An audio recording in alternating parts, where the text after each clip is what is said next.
Coucou tout le monde, je vous reviens. J'ai fini de nettoyer mes pièces. Puis, je voulais vous montrer quand c'est rude comme ça. Là. Un coup, j'ai sablé. Je viens avec encore le même outil. Là, vous allez voir, j'ai différents outils. J'ai des trucs comme ça pour sabler. Attendez, je vais vous en sortir des propres. Ça, c'est pour sabler. Ça, c'est pour polir. Et quand j'ai besoin de trucs un peu plus spécifiques, j'ai mes petits outils comme ça. Dans ce cas-ci, là, comme c'est juste parce que c'est rude, parce qu'il y a eu plein de bulles et les bulles font que c'est rude. Je vous ai parlé que moi, je sablais avec un petit outil comme ça pour les ongles. J'adore parce que, j'ai pas. Quand je fais avec ma Dremel, ça fait beaucoup de poussière parce que la Dremel tourne à beaucoup de tours par minute. Alors, attendez un petit peu, j'ai fait. Bon, ok. La Dremel tourne à beaucoup de tours par minute, donc ça fait beaucoup de poussière. Celle-ci, je peux la contrôler. J'ai deux vitesses différentes, doux et rapide. Là, on va le mettre à doux. Et encore là, je peux aussi augmenter, regardez ça. Vous voyez, je peux choisir avec la petite roulette la puissance que je veux. Donc, je le mets au plus bas.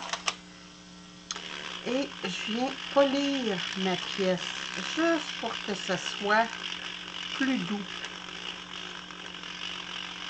En même temps, ça efface. Regardez, c'est doux là. Si je passe mon ongle, attends, on va éteindre. Si je passe mon ongle, vous voyez, c'est doux. Et ici, c'est rude. Donc, c'est ma façon de venir polir mes trucs. Je viens faire ça tout le long. Naturellement, ça devient terne. Même si c'est une polisseuse, ça devient terne. Donc, après, mon truc à moi, c'est de prendre du vernis à ongles clair, la Diamond Coat, couche de supérieure là, pour les ongles. Et celle-là, c'est UV. Donc, je mets, regardez ici, là, ça vient moins que je le polis. Avec ça, je peux me permettre de juste venir donner une petite couche pour redonner la brillance à ma pièce.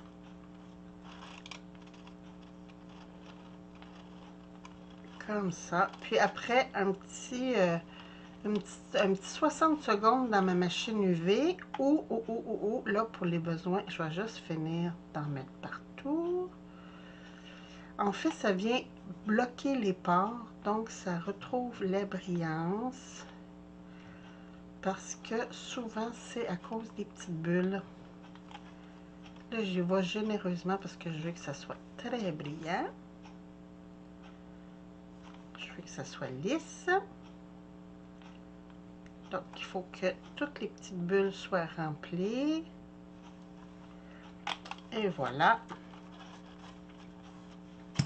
J'ai une petite lampe UV ici. Je viens sécher comme il faut la résine, le vernis.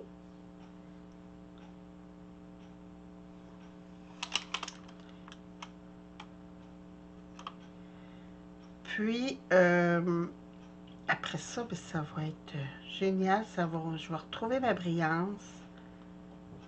Puis, ça va empêcher que ça se dégrade.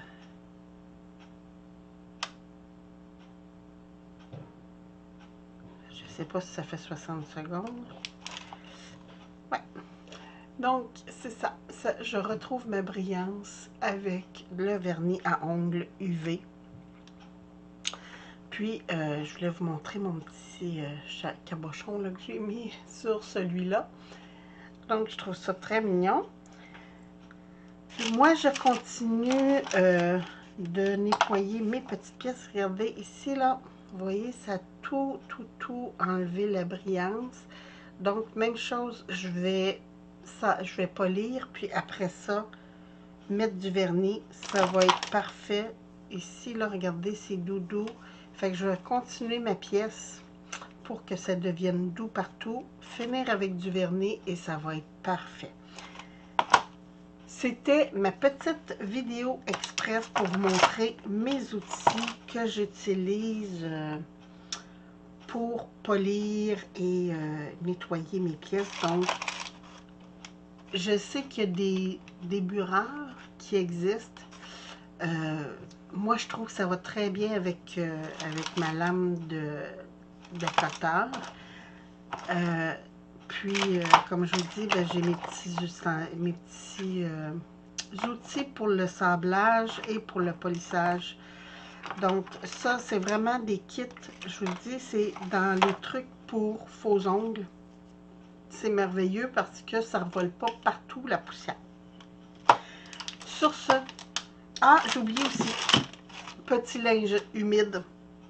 Quand on a fini de sabler, on vient juste...